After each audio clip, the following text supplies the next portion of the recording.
Okay, okay. Hi, folks. Welcome to another session of the Instahyre Roundtable. This is a place where ideas and leaders meet. And today we have a very special agenda. Today's agenda is how skills trump pedigree in modern day recruitment. And we have two leaders uh, from Cargill and Brillio to discuss on this. Just before we start, let me talk about what we do about Instahyre. We are a platform which allows companies to find talent with 10x more accuracy and 10x less time compared to any other solutions in the market. We are trusted by companies like Amazon, PayPal, Oracle, Google, Cargill, Adobe, VMware, and 10,000 plus other companies and enterprises. So let's start off the discussion. Today we have two leaders from Brillio and Cargill. So I would like to introduce first Pratyush. Pratyush is a senior director and talent acquisition at Brillio. So welcome Pratyush to Hi, this hi. discussion and a brief introduction for all our folks who have joined in. Hey, hi.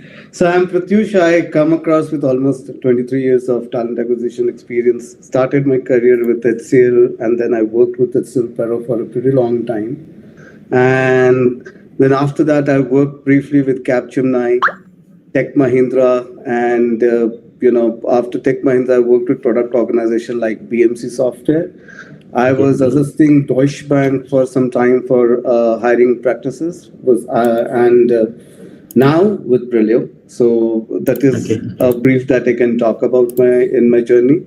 In Brillio, currently my portfolio looks around India and Europe. So that is largely I take care of, which covers almost 70% of the total Brillio hiring as of Great. today. Great. And thank you, Pratyush, for taking your time out. And we will have a great discussion. So, the other speaker, we have a leader from Cargill, Ravikanth. Ravikanth is the talent acquisition lead at Cargill. So, Ravikanth, a brief introduction about you and a bit of about what you are trying to solve at Cargill and what Cargill is trying to solve. So, Sure. Thanks much. Good to be part of this elite meeting and nice meeting everyone. So I bring about equally about 23 years of experience like Pratyush. I've been recruiting almost 20 years of my life.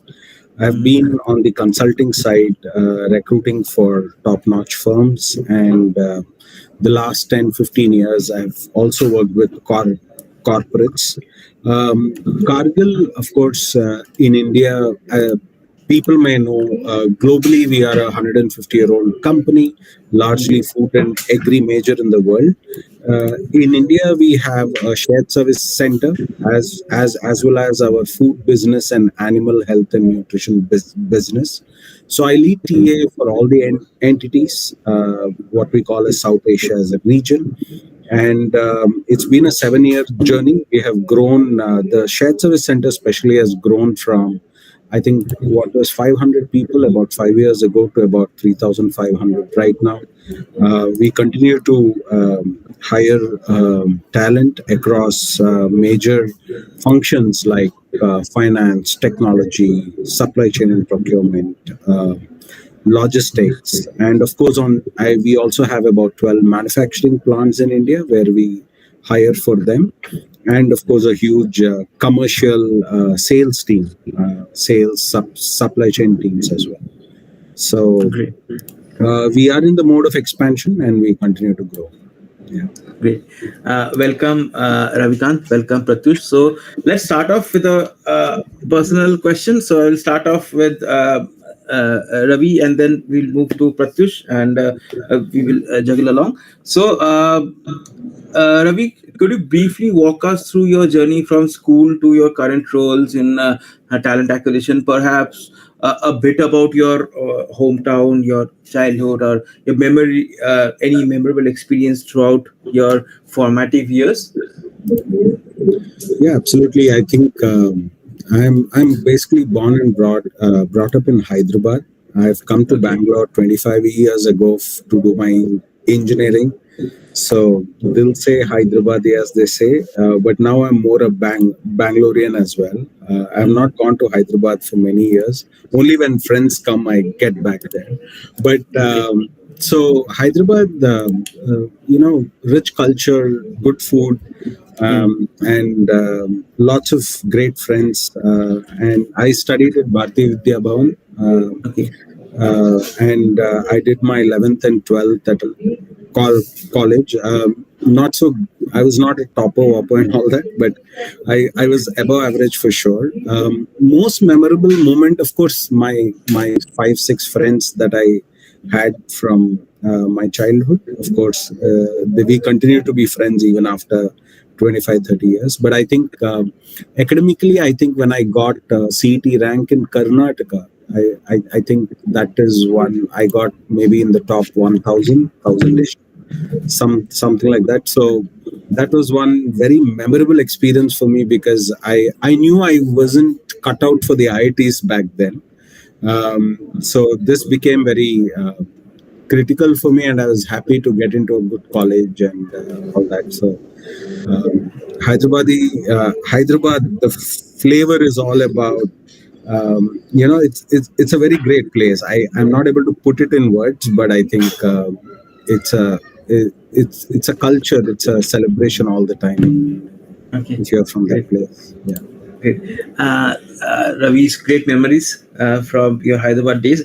Pratyush, so about you, like, could you walk us through your journey from school, from your childhood to your current role in talent acquisition, and also about a little bit about your childhood, your hometown, and any experience in your years till now, like memorable experience, if you want to share with our folks who are listening.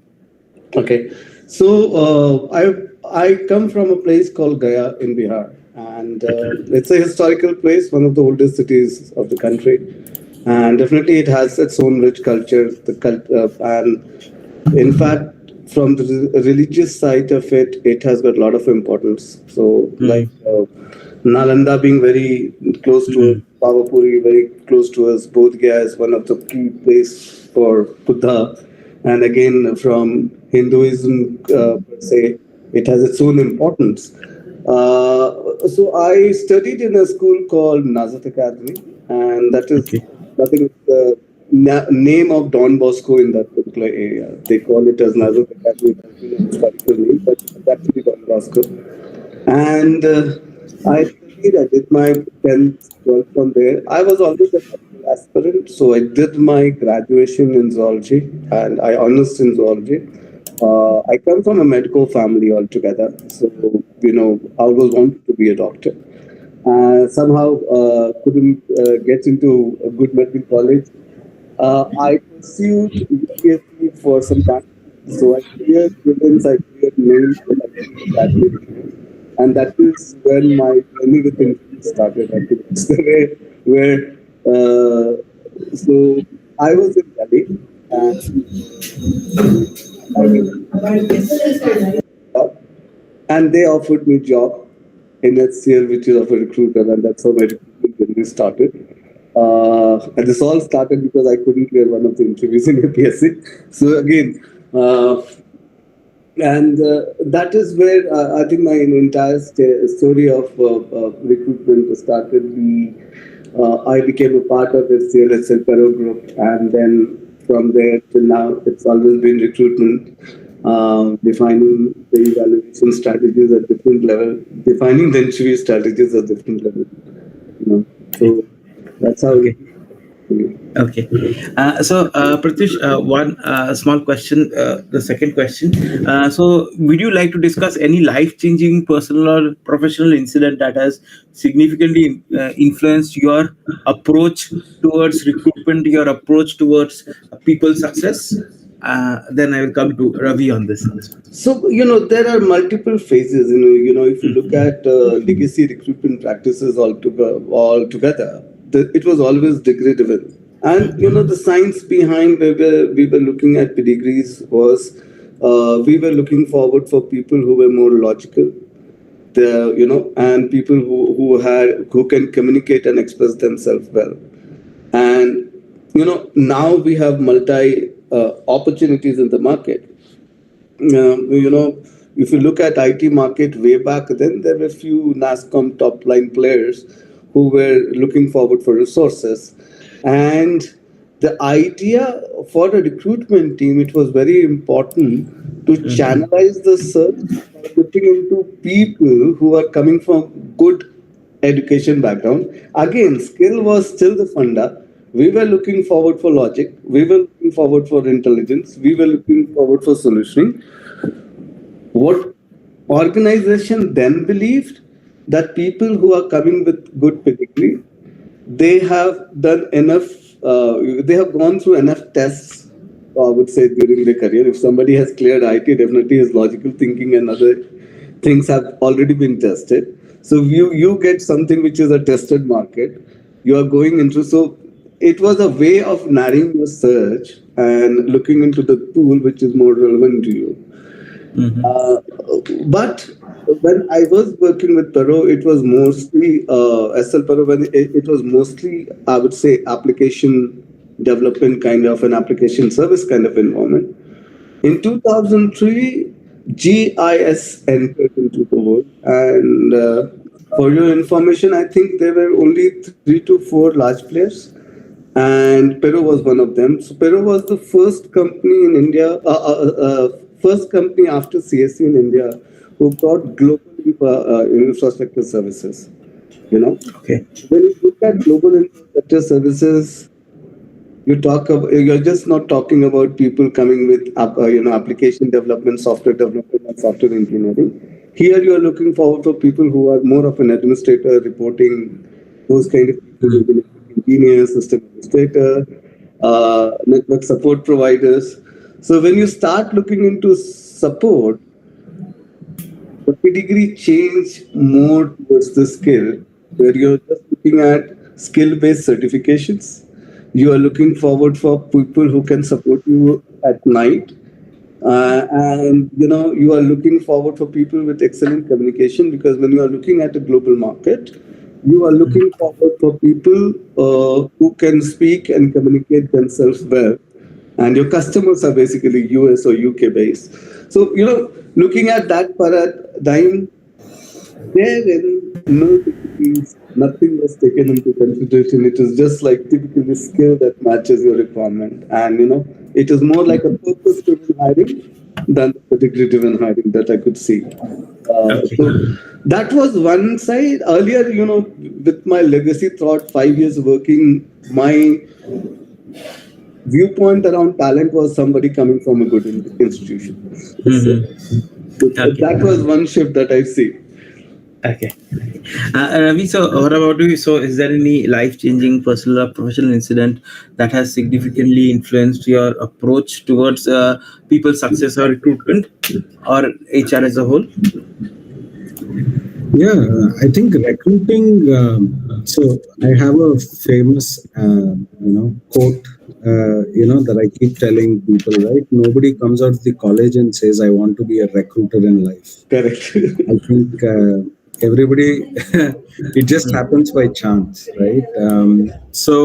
But I think recruiting for me, I was a sales guy, and when I turned into a recruiter, thanks to one brilliant mentor I had. His name was Mr. Madhusudan, who picked me up for this recruiting as a career, right? What really, uh, the profession of recruiting brings, I think, I always feel it is a great play.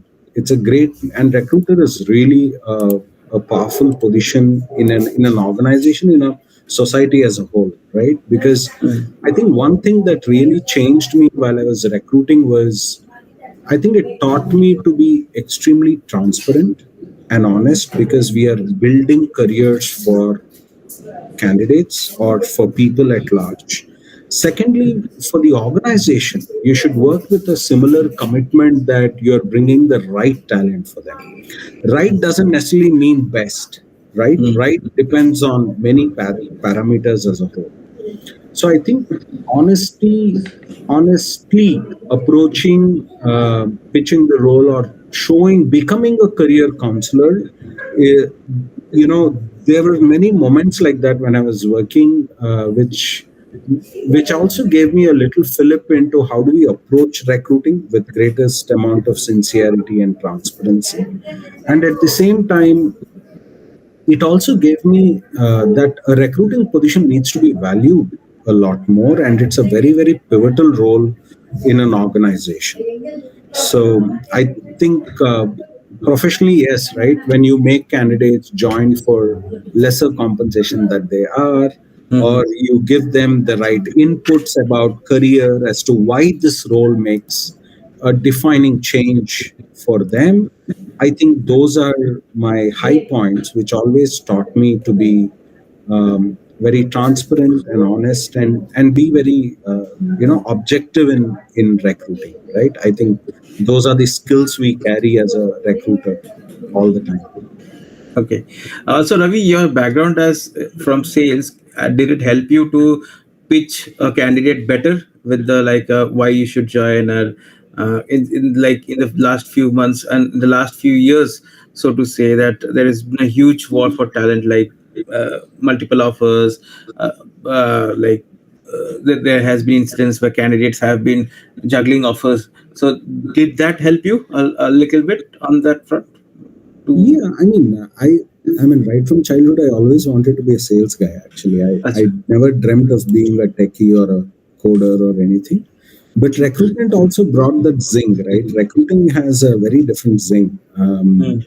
It's almost like a sales role, if you ask me. But I have seen in my life many brilliant recruiters who also came from the manufacturing domain, who understood knowledge, right? But recruiting is not just, I mean, one part of recruiting is the ability to connect with people, which maybe a sales role can bring, right? The ability to speak, the ability to break the ice. But apart from that, I think the recruiting specialist needs to have a lot more subject matter expert, a lot more industry knowledge, and all to succeed. I hope I answered your question, but yeah, Yes. sales role does help. I mean, Yeah. it just helps you get a foot in. Maybe. Okay. Ravi, I have one more question, and then we'll move to Pratyush on this also. So, how have you seen the emphasis shift from education and company backgrounds to actual skills in the current recruitment landscape in the last few months of last few years? Yeah, actually, I have a slightly higher level answer for that. In the sense that if you look at when I started recruiting, right, that's almost 20 years ago, 17, 18 years ago, it was more, I wouldn't say it was, that time also there was skill, but of course, the opportunity, the evolution of the entire industry changed over the last 2 decades, right? And the evolution of talent also has changed, right? Those days, if somebody got into IITs, why those days? Maybe till about a decade ago, or maybe even 8 years ago. If somebody gets into an IIT, you have a benchmark that the guy has the ability to go through the grind, is effectively much more smarter intellectual, right? That is how you foresee that. But Hmm. now, with the with maybe the growth of IITs and talent, the new generation, the millennials and the generation after that, which is coming up, is more. I think the intellectual piece has gone beyond just the degree, right? The ability to code has can happen from any small town if the person has an intellect. I just went to my son's school. Last year they were given in a parent teacher meeting. You have to go and pick up tokens, right? They will give you token number 1, so you sit and you are given token number 8. This year, when I went, I suddenly realized that a 10th standard boy has actually developed a web-based application so that you just scan and you get your token and you just come at that time. Now, Okay. what what degree is required to code? It is about intellect. It is about understanding the problem and providing a solution at the end of the day. So previously it made sense because that was the only methodology that time for the problems we had. But today, with the evolution of organizations, talent also is evolved. So you're looking at two different perspectives of and two different times. I don't know if we have to start calling it pre-pandemic and post-pandemic, or pre 2000 and post 2000 or 2010, maybe. But yeah, that's how I look at it. Yeah. Okay. Pratyush, I will come to you. What are your thoughts on this skill versus background? So, how have you seen the emphasis shift from educational degrees, company backgrounds, what companies you have worked for, the pedigree, to actual skills in the current recruitment landscape? Correct. So yeah, it's a very broad question, definitely. What I would say, but I can talk about 2 decades to start with. And if you look at 2 decades, wherein we look into then currently we are at industry 2.0, industry 4.0, whatever we have shifted to. If I talk just about IT as a market, IT industry as we want to talk about, it was like purpose of recruiting differed. When we were hiring early 2000, India was trying to set up its credibility in the global market. Correct. The easy win to set this credibility is to have a talent who has a good pedigree coming from good colleges. Even for visa purposes, it was easier for an organization to export talent from India. So those particular things was, I would say, it was there for a purpose. Now today, as we are one of the largest, we are the largest software market today. Talk about, and we are largest service provider. We are largest providers of software engineers across the world. If you look at from that particular per se, the credibility is established. Now we are hiring for people who are fit for purpose, right hire that we talked about. Because of tools and technology, we can still define the level of quality and competence we are looking forward for. There are a lot of assessments and ways of assessments available. So, right now, what I personally feel, we can assess the dimensions of an individual and capabilities of an individual in a better way. And we can also, it's a two-fold thing. People do talk about quality, but earlier defining a quality was pretty difficult. Right now, there are various ways you do benchmarking, peer mapping, and then you figure out exactly what is quality that you want, or what is how you would define the quality that you actually need.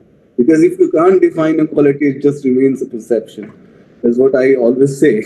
So, we had much defined quality for resources, so we knew, I would say, defined quality for what skill that we need or what attributes that we need from the candidate.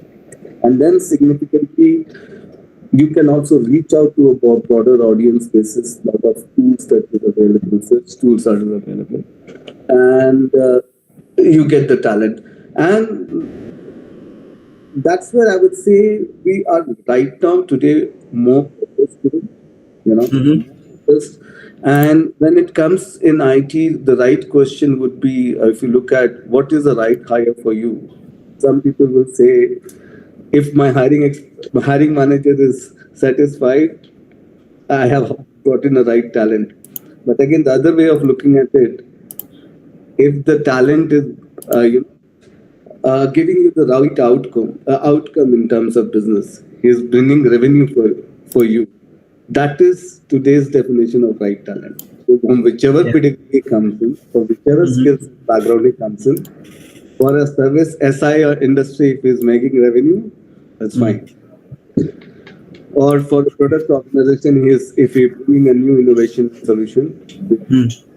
So that is how it has changed altogether. Okay, and Pratyush, continuing on this, what do you believe are the primary catalysts for this change, like behind this move, like towards skill-centric recruitment? So, what are the primary catalysts which you think have changed this? So I think the entire dimension, or I would say the landscape of skill sets have become wider. If you look at 2 decades ago, 90% of the India market was just chasing BFSI. Largely we were doing maintenance, migration, and support projects. So almost 75% we were doing those kind of projects. Development was just 20%. Correct. Now, what was happening is, in that particular scenario, whatever you were getting, something was already done. When you look into a maintenance or a migration kind of a project or a support project, I would say the objective is there. The product is there, the services offerings are there. What you need to do is you need to support it, you need to migrate it to new technologies. That is what conceptually you're not bringing any change right now. Today, the work, because of so much of disruption which has happened, after that, I would say starting 2009 or to 2015, disruption started hitting the market. So, when this disruption started hitting the market, your hiring was also got disrupted. So now you're looking forward for something which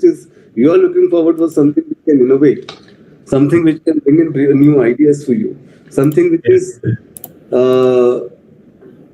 what I would say, something which is different, which is not done ever before. That is the kind of that you're looking. So, when you look forward for a change and when you look forward for these kind of people, the objective of hiring definitely differs.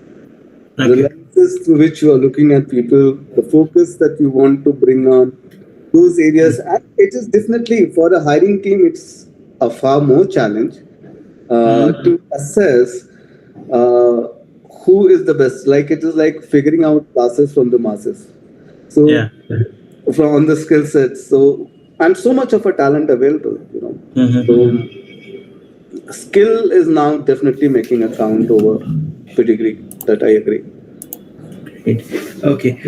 So thank you, Pratyush, for your insights. Ravi, what are your thoughts on this? What are the driving factors, like the primary catalyst behind this skill-centric recruitment over degree or pedigree-centric recruitment? I think while we are talking about skills and all that, my view is it is still balanced. I don't think skills have particularly taken over, or it is vice versa. I think you need to continuously strike a good balance. Yes, what has actually happened is, I was just thinking when Pratyush was speaking, right? My parents' generation, they were in one particular role doing one particular thing for 20, 30 years, right? Till they retire. And promotions are maybe every 5 years or 6 years, right?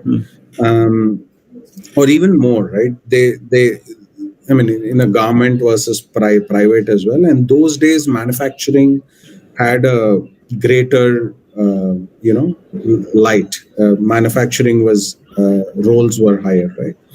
And then slowly came the IT bus, wherein we started doing application development, maintenance, and support kind of a thing, wherein we then took off with IT infra, telecom, and all that.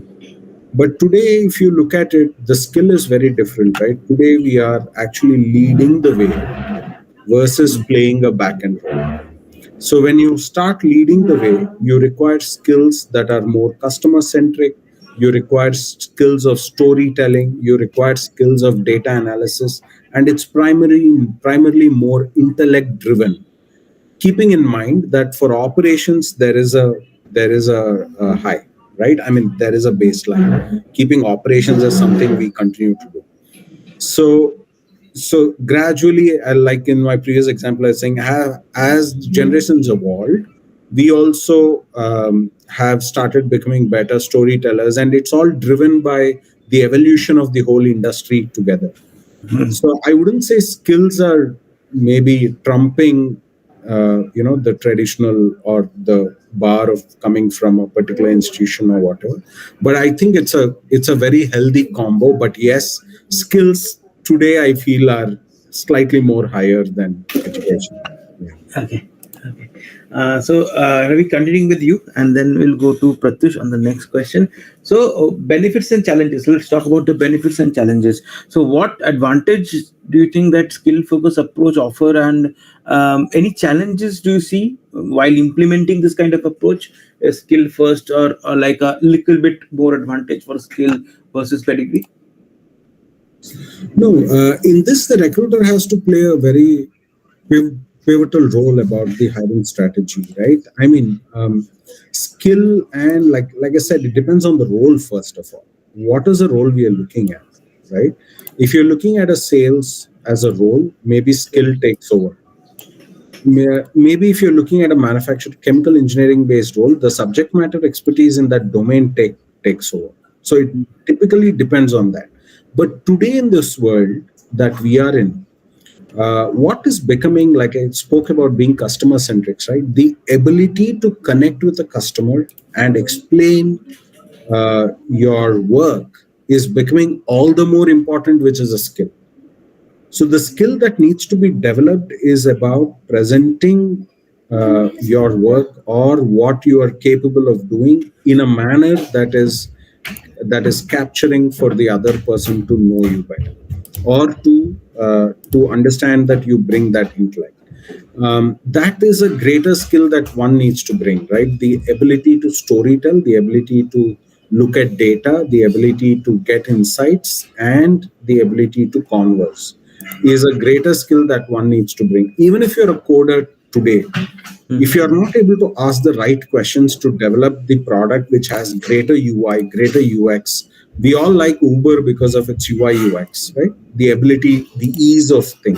You as a coder may be brilliant, but if you are not able to translate the user requirement into a coding solution and represent it to say why or why not in an effective manner, it becomes a bit of a challenge in terms of growth at some point of time, right? But it doesn't so you can be a brilliant coder, but today the skill that the world requires is coding plus something. So that's where the skill aspect comes. Yeah. So I think it depends largely on the role. There will be some roles where operational excellence just takes its peak, right? So there, the ability of skill may be a slightly lesser, but nothing to take away from the ability to present, connect, converse, ability to put a point, and so on. Okay, okay. Coming to Pratyush, what are your thoughts on this? Benefits and challenges. What advantage does a skill-focused approach offer, and what challenges have you seen or can rise when implementing it? I think you're on mute, Pratyush. So if I look at my today, a skill, if you look at, is one thing. Other very broader thing that we have to talk about and look into is domain. You know, so if I consider a technology skill as one piece and domain as a different piece, their combination makes it even more difficult. Earlier, as I mentioned earlier, when we looked into domain, there were very few domains that we could have talked about. Today, the domains have gone to culinary, to whatever, so just not manufacturing or not. There are a lot of areas that we are looking at. Plus, there are a lot of startups, scale-ups, new products coming into market. So, the dimension of skill has also increased, the dimension of domain is also increased. What makes a skill set with a nature, the combination that you're looking forward for. So it makes it even more, the permutation combination even increases. So for a recruiter, he can find a person with a skill set around the technology, but sometimes it's really difficult for the recruiter to figure out the right subject matter expert coming from that domain. And then when you mix both the things, the amalgamation sometimes is a little trickier, and that is what the challenge is. Second is, from the abstract standpoint, we are definitely looking at a game changer, and as rightly said, that the storyteller, in that particular aspect, if you look at people, right now, skill base has also increased. the number of people earlier who were into this particular industry and people who were graduating and heading the industry, today we are almost like 4x of the previous numbers today. In that wider, and even more, if you talk about, in that wider landscape, how you will find the best of the talent, the talent is recruiter's challenge, because he can use some keyword analysis and figure out and map a candidate basis the skill sets that he possess or technology that he possess. But getting an understanding the subject matter intelligence is sometimes becomes difficult. So you have to go through multiple discussions to figure out one right talent. So generally, there's a lot of onus on recruiters here.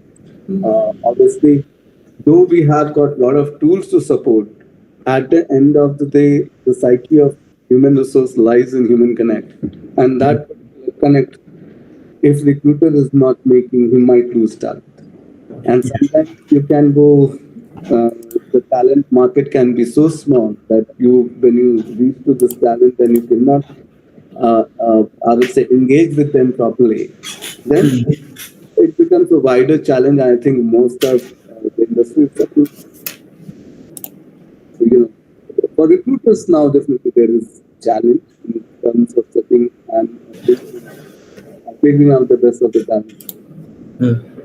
Okay. So we come to the last question of this section. So I'll start with Pratyush and then move to Ravikanth on this. So Pratyush, a piece like from your vast experience, could you share one piece of advice or any strategy that can be consistently used and which is more effective, like more effective in the terms of skill-centric recruitment? Which any tips or advice for our fellow recruitment professionals who are listening to this? So for a recruitment professional, what I would suggest is, as I said earlier, the connect is something still remains very important.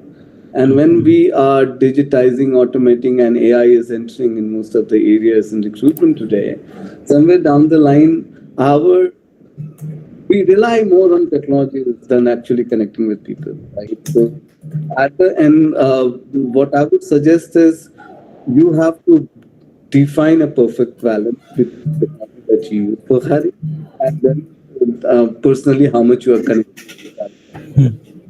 It has to go hand in hand.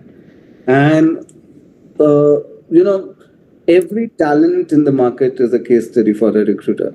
So it has to be dealt differently. So you cannot just drive everything with one van. You can do a segregation of people basis the skill sets that they possess. That's a different story.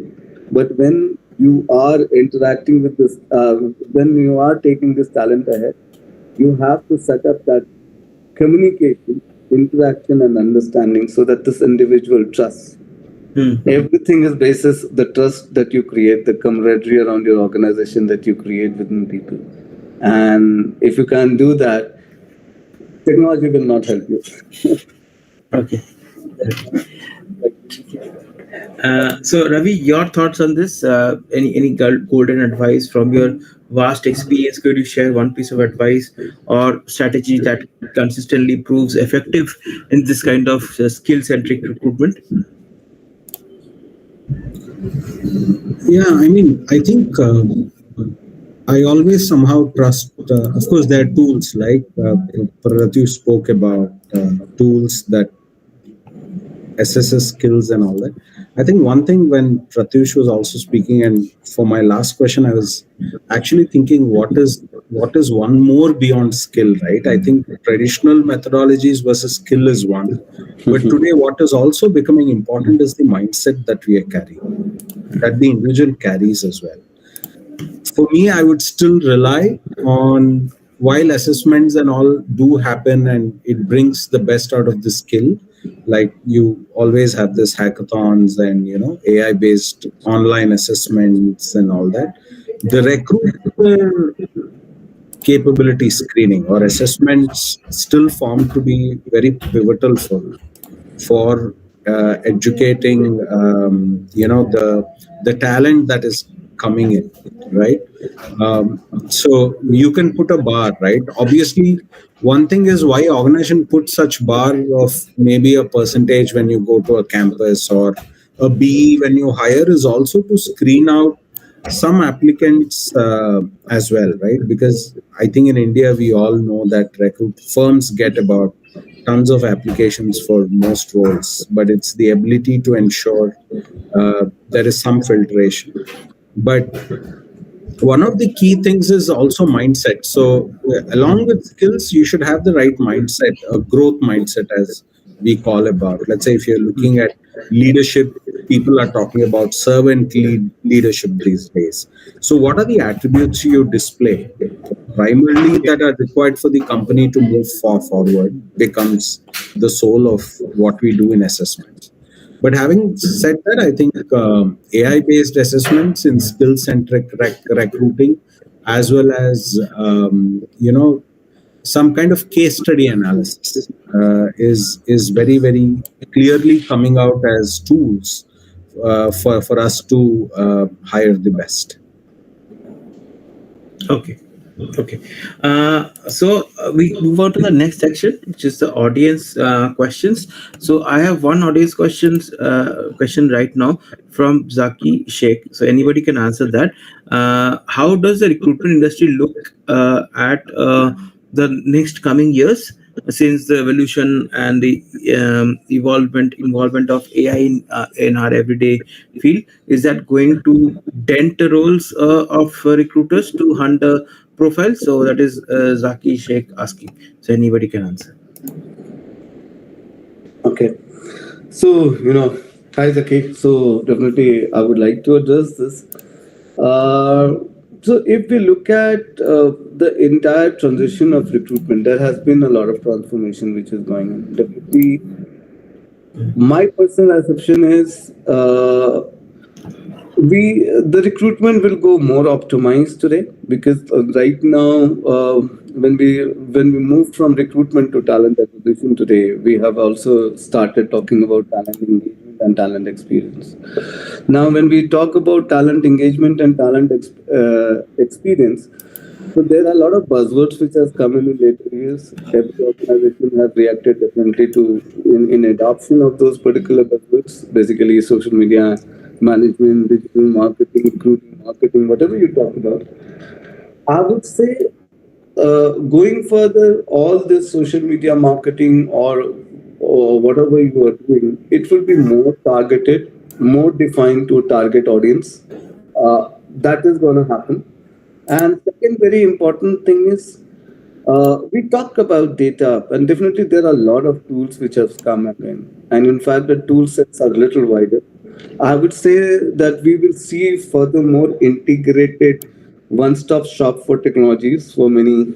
I would say it would be coming up, and it has already started coming up. So this would be the next stage. So for assessment, you're not going to multiple vendors. For job boards, you're not going to multiple vendors.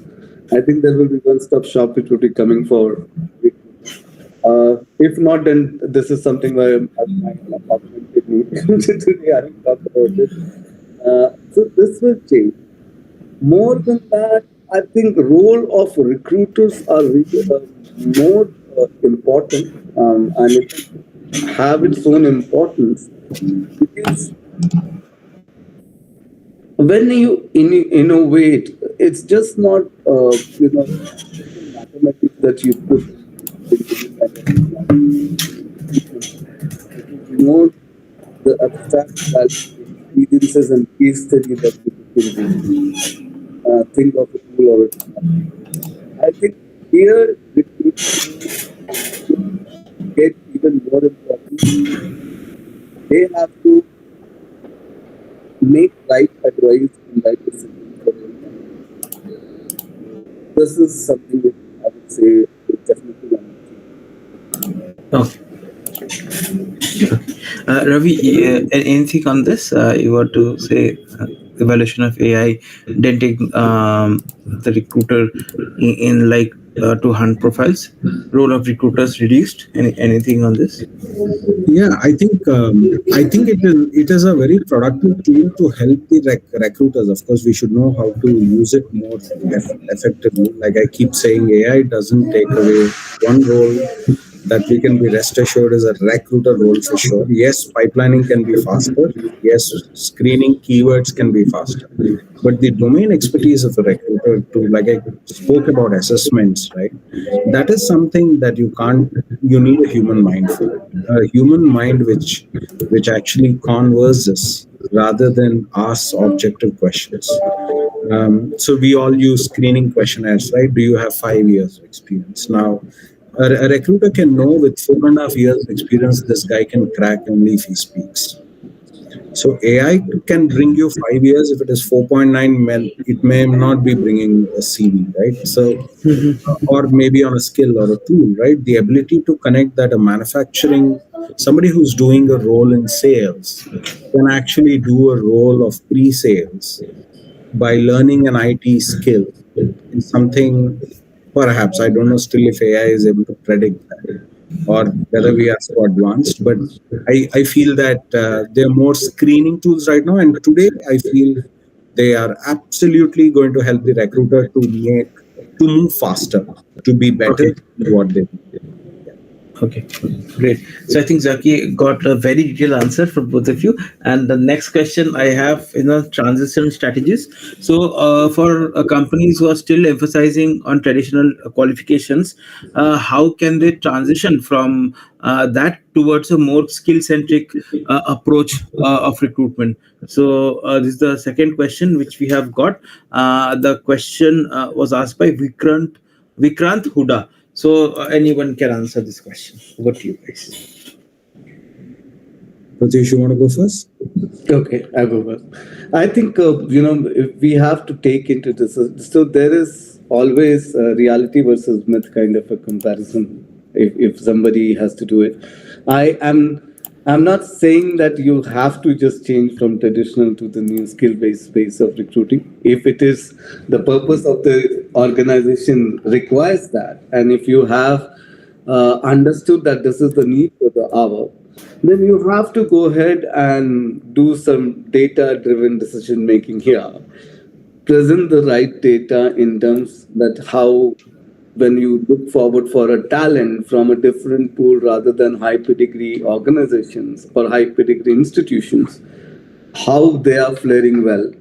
And see, at the end of the day, when we are doing business, it's also very important that what is the ROI that we are making. We can think about the best of the talent which is there, and best of the talent, there is nothing which is 100%. You always, there would be 80-85% of the talent that you would be getting. If we are looking forward for those particular talent, is he rightly meeting our ROI of the organization? Are we expending too much? Because everything comes with a price, and that price quotient should be matching your need. So, it is it pedigree driven that you want to go or skill driven you want to go? That is, I would say, that decision has to be taken from data, examples, and real set of problem statements that you have. So first, you need to diverse your, differentiate between what is myth in the system and what is the reality that you are facing. Okay. Ravi, you want to add on this for Vikrant's Yeah, question? well said, Pratyush. So I think I feel that it'll always be skill driven going forward, because the kind of pace at which organizations are actually building themselves or traveling, they want very fast results. And the traditional approach or even the traditional recruiting might not always get the result. And hiring managers today are also more flexible, right? They're not rigid about it. We are all looking at getting the work done and evolving as an organization. So hence that will be a pivotal point driving this. So I don't see any particular reason, like I previously said also, it's just a fine balance. You have to keep that balance. But at the same time, it'll always be skill driven. The ability to execute the role and outgrow the role will be more important for any hiring manager, as an important requirement. Until unless it is some compliance led, right? You require a CA for an auditor. I can't, hire a non CA for that role, right? Yeah. Or if I, it's like that, right? But even in that, I'm looking at skill, the ability to go through Go. an Yeah. audit, or the ability to think through a process, the ability to look beyond the next 1 year horizon is what I look at, or what a hiring Okay. manager looks at. Yeah. Okay. Yeah. So I think Vikrant, you got the answer in a lot of with a lot of examples and detail. The next question comes from Shivangi. Shivangi asked that with a focus on skills, how do you recommend recruiters validate and assess the skills effectively during the hiring process? Yeah. If I have to look at, one recruiter has to be pretty hands-on, or he should understand the objective of hiring first. Number one, Okay. why you are hiring that individual. That is one Okay. question that he needs to answer. Second is definitely he might be doing a skill mapping around that particular individual and figuring out the right resume. My recruiter has to be an evaluator. That is very important, as I think Ravi mentioned it earlier also. And when they do that, it is, you know, as a role recruitment, a role of a recruiter, what I personally feel that he's a sponsor of a candidate to the business and sponsor of the business and the organization to the candidate. So that is a dual role that recruiter has to play. While the screening is just not the skill-based screening, the purpose of a hiring. So, for example, if I look into a resume, the first very thing that I look into resume is the address of the individual. The first thing that I look is the proximity. If it's living in other parts of the world, and if I do not have multiple remote options, then should I call him for an interview? That is first thing that comes into my mind. So Okay. so in the screening, just not the skill, you can understand the skill well, but very important is what is the purpose? With that skill, what is this individual going to perform? And how is his career going up for next year? Recruiter has to do. And then only he should, start interacting with them. And it would be, I think, it's a wider answer. Uh, it is skill agnostic. Through any skill, this particular answer is very important. And I think if we Okay. start doing that, your evaluation, there would be definite improvement in the way you are looking at the talent. Okay. Thanks, Pratyush, for a very detailed answer. Ravi, your thoughts on this question? How do you recommend recruiters to validate and assess the skills during the process? Yeah, I mean, I think Pratyush gave a very good answer. I don't think I have many points, but yeah, it Okay. becomes, see, we also as recruiters need to develop our domain expertise. We need to really upkeep ourselves, basically to the kind of changing dynamics of the industry as a whole and of our own organization we represent and work for. I think that helps us a lot in terms of dimensioning. I read somewhere about 4 dimensions of recruiting, right? The ability to think through, where the role plays, what the role does, and what are the kind of skills which will make the person in this role more successful is something that needs to be very defined and closely worked on. I think that will be very, very key. Okay. Okay. So I think Shivangi got her answer, and with that, we move on to the next section, which is the golden nugget section. So in this section, we the last few sections have been mainly of recruitment and for recruiters. This is a section where I will ask our leaders a few techniques or tips which can help job seekers or candidates crack their dream job. So the first question I will ask for Ravi. Ravi, so adapting to skill-centric recruitment for candidates trying to highlight their skills over their qualifications, what is that one key advice which you like to offer them to make their application stand out or have a higher chance of getting selected?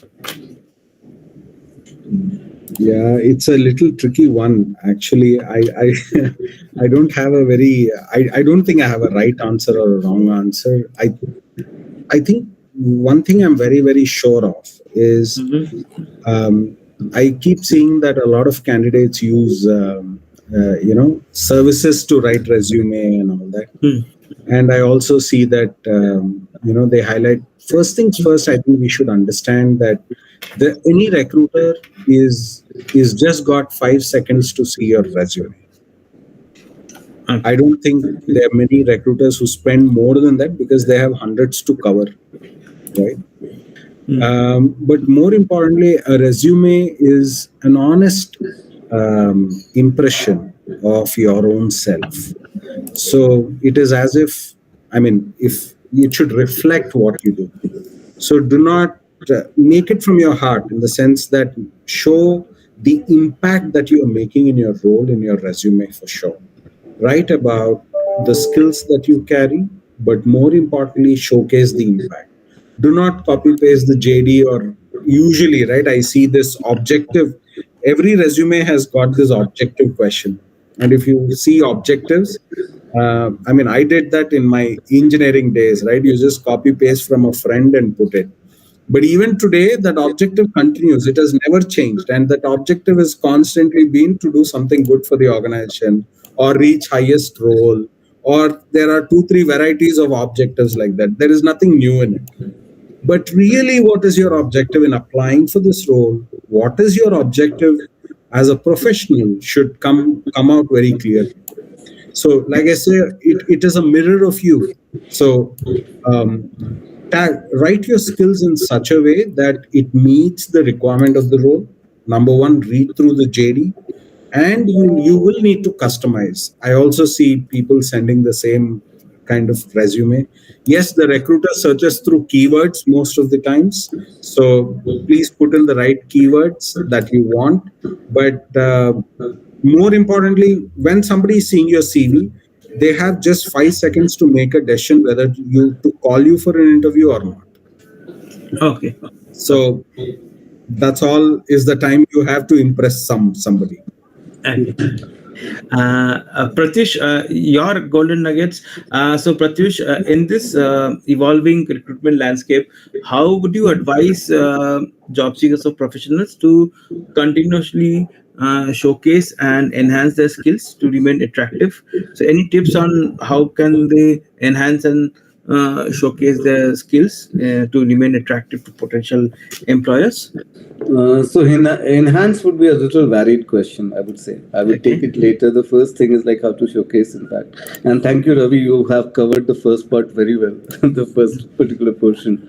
Right now, one advice that I would give is number one is like if you are applying, I understand to any organization, you should know the organization. That is the number one thing. And second very important thing is if you are trying to showcase yourself, largely go with 3 or 4 takeaways that you want to give an interviewer during the interview or the discussion. I hope this is not the screening pass Ravi has managed. So I'm just looking at interviewing when you showcase your talent. And the 3 takeaways, if you talk about, is something that you possess which is relevant to the organization. Okay. Something that you possess which can create a value add around the organization that you need to showcase. And the skill areas that organization is utilizing and how much of that particular skill set that you are having in your resume. That is the kind of discussion you need to go ahead and do this. These are the primary 3. Beyond that, you can talk about a lot of things about your background, about your pedigree, whatever. But I think if you think of a discussion, at least try to give 3 takeaways to the interviewer, and that is what you need to showcase. When it comes to enhancement, when I say, uh, I won't say today, it's like there can be multiple areas. So everybody, if I look at an individual's career, it starts from an individual contributor to a business thinker and to a strategic thinker. You know, whatever field you are, whenever you are moving up the ladder, first you should know that what you need to do.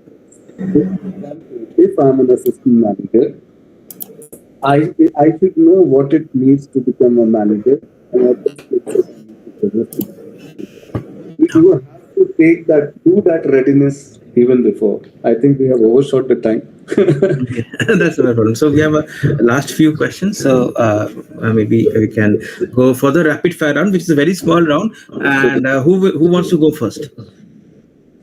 Ravi. Yeah. Okay. Okay. You're not making it so tough. Go ahead. Okay. So Ravi, so I will ask you a few questions, rapid fire questions. So whatever comes first in your mind, you can answer. So morning ritual, meditation, or quick workout? Breakfast. Okay. Travel preference, exotic retreat, or historic expedition? Actually, both. I don't mind. Wildlife. Actually, wildlife. What is your favorite pastime? Culinary adventures or literally escapes? Actually, not really. Culinary, maybe. But yeah, I actually, in my pastime, I keep looking through a bit of. I keep talking to candidates quite a bit, at least the old ones. So, whomever have come in touch, I do it. I call them every Okay. time. Yeah. Bucket list, skydiving or deep sea diving? Skydiving. Yes. Okay. And inspiration source, historical figures or modern innovators? I think if I go by principles, historical figures. If I go by the rapid transformation of the world, I'll go with modern innovation. It's a balanced mix. Okay. Okay. So Ravi, that's your rapid fire, and then I will go to Pratyush. So Pratyush, are you ready? Yeah, I'm ready. Okay. So Pratyush, weekend mode, art galleries or hiking trails? Hiking trail. Brain teasers, Sudoku or crossword puzzles? Crossword. Okay. Choice of food, spicy street food or fine dining? I think spicy street food. Okay. Celebration mode, silent retreat or parties? Parties, etc. Celebration is parties. So Okay. The last one, dream collaboration, historical legend or with a contemporary leader? a contemporary reader. Okay. Okay. So that's all from the rapid fire section. And with that, we come to an end of very, very exciting and very educative session. Thank you, Ravi. Thank you, Pratyush, for taking time out of your busy schedule and joining me in this. And all our folks loved it, and we will also send it to a lot of folks who will be watching it for our podcast channel. So thank you, Ravi, and thank you.